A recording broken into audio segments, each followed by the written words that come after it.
আছে, সবাই খুব ভালো আছে, আমিও ভালো আছি। তো আমি আজকে চলে এসেছি হায়দ্রাবাদের সুধা কার মিউজিয়ামে। তো সুধা কার মিউজিয়ামে আমি ঢুকে পড়েছি। টিকিট এখানে হলো পার হেড 150 টাকা করে, আর ক্যামেরা একটা প্রতি 100 টাকা, আর ভিডিও ক্যামেরা হলেও 100 টাকা। তো দেখো ঢুকে পড়েছে আমরা টিকিট করে। এখানে এই যে শুরু হয়েছে, এখানে এই দেখো গাড়ি রাখা আছে, আর এই যে মিউজিয়ামের শুরু এটা, এখান থেকে আমরা এখন ঢুকবো। তো চলো ঢুকে ভেতরে কি কি আছে সবটা তোমাদেরকে দেখিয়ে দেবো।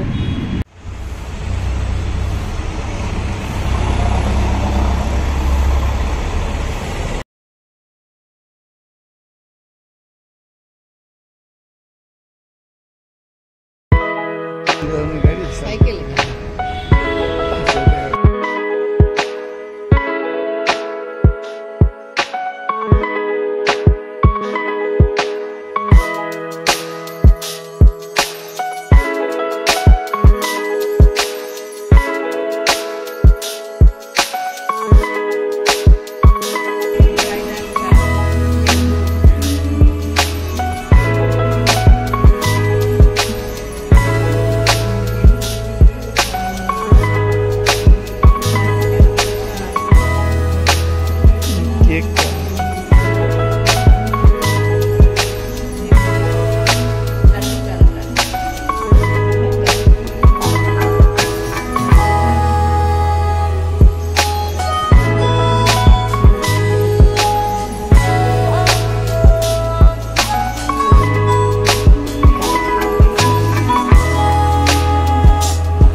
কার মিউজিয়াম হলো ভারতের হায়দ্রাবাদে অবস্থিত একটি অটোমোবাইল জাদুঘর। দৈনন্দিন ব্যবহৃত জিনিসের অনুকরণে গাড়িগুলো এখানে তৈরি করা হয়েছে। এই সুধা কার 2010 সালের এই জাদুঘরটি ওপেন করে। সুধাকর যাদবের ছোটবেলা থেকে মোটর বাইক এবং মেকানিকের প্রতি ঝোঁক ছিল। তিনি 14 বছর বয়স থেকেই গাড়ি তৈরি করতে শুরু করেন। 2005 সালের সবচেয়ে বড় ট্রাইসাইকেলের জন্য তার নাম গিনেস ওয়ার্ল্ড রেকর্ডসে ছিল। 1 জুলাই 2005-এ তিনি হায়দ্রাবাদের বৃহত্তম ট্রাইসাইকেল চালানোর, যার উচ্চতা 41.61 ফুট। জাদুঘরের সমস্ত প্রদর্শনীতে একটি ফলকের সাথে গাড়ির এটি তৈরি করতে সময় লেগেছে এবং গতি কত তার তথ্য দেওয়া আছে। জাদুঘরটিতে বিশ্বের সবচেয়ে ছোট ডবল ডেকার বাসও আছে, যেখানে 10 জন একসাথে বসতে পারবে। সবচেয়ে ছোট আকারের মোটরসাইকেল, যার উচ্চতা প্রায় 1 ফুট। সুধাকর বলেছিলেন যে কিছু গাড়ি বিশেষ অনুষ্ঠানের কথা মাথায় রেখেই তিনি তৈরি করেছেন, যেমন নারী দিবসের জন্য হ্যান্ডব্যাগ, স্টিলের মতো গাড়ি, আর শিশু দিবসের জন্য কলম, পেন্সিল, শার্পনার তৈরি করা হয়েছে।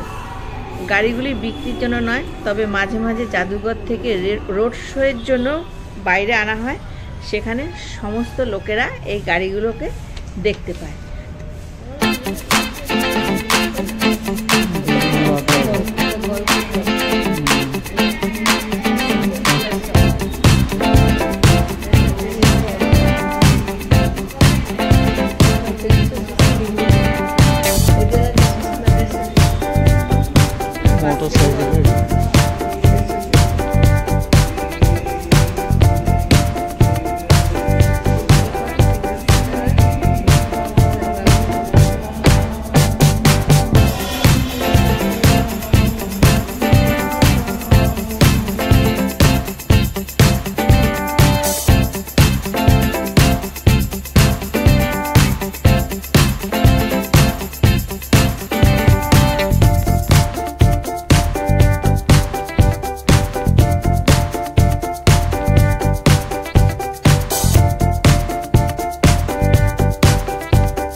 এই সুধা কার মিউজিয়ামের ভেতরে যা যা গাড়ি এখানে ছিল আমিও দেখলাম, তোমাদেরকেও দেখালাম।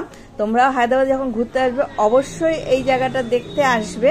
তো আমার এই গাড়ি মিউজিয়ামের ভিডিওটা আজকের মতো আমি এখানেই শেষ করছি। তো তোমাদের যদি ভালো লেগে থাকে একটা ছোট্ট লাইক করে দিও, আর কমেন্ট বক্সে জানিও যে কেমন হয়েছে, আর অনেক অনেক শেয়ার করে দিও আমার এই ভিডিওটা। আর আমার নতুন বন্ধু যারা আমার এই ভিডিওটা এখন দেখছো, আমার চ্যানেলটা এখনো সাবস্ক্রাইব করনি, তারা তাড়াতাড়ি সাবস্ক্রাইব করে দিও, আর পাশে থাকা বেল বাজিয়ে দিয়ে অল করে দিও, যাতে সবার আগে আমার সব ভ্রমণের ভিডিও তোমাদের কাছে পৌঁছে যায়। তো আজকের মতো টাটা।